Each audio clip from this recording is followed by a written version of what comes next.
మన చేతులు ఇవి కర్మను సృష్టిస్తాయి. కర్మ అంటే పని.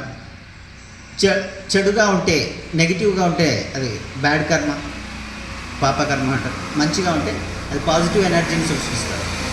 సో పాజిటివ్ ఎనర్జీకి సుఖాలు భోగాలు వస్తాయి. మనం దాన ధర్మాలు చేసామనుకో, ఆ దాన ధర్మాలే మనం కాపాడతాయని మన పెద్దలు అన్నారు కదా. అంటే ఆ దాన ధర్మాల వల్ల మనకేమొస్తాయి? సుఖాలు భోగాలు వస్తాయి. మనం చేసిన పాపాల వల్ల రోగాలు వస్తాయి. సో ఇదంతా స్పిరిచువాలిటీ కిందకి వస్తుంది. ఈ కర్మ సిద్ధాంతము ఇవన్నీ తెలుసుకోవడమే నువ్వెవరో తెలుసుకోవడం, ఈ సృష్టిని నడిపిస్తున్న కర్మ సిద్ధాంతం తెలుసుకోవడం, ఇవన్నీ నీ జన్మలు తెలుసుకోవడం. ఈ కర్మ సిద్ధాంతం ఊరికే అర్థం కాదు, జన్మలు చూసుకోవాలి. ఇవన్నీ అర్థమయ్యేది ఇదంతా ప్రాసెస్. ఈ సబ్జెక్ట్ అంతా, ఈ స్పిరిచువల్ హెల్త్ అంతా డిపెండ్స్ ఆన్ ఇవన్నీ అన్నమాట. దీన్నే ఆత్మజ్ఞానం అంటారు. ఆత్మ అంటే ఏంటి? నేను అని అర్థం తెలుగులో. సాంస్క్రిట్లో ఆత్మ, తెలుగులో ఏంటి? నేను అని అర్థం. ఆత్మజ్ఞానం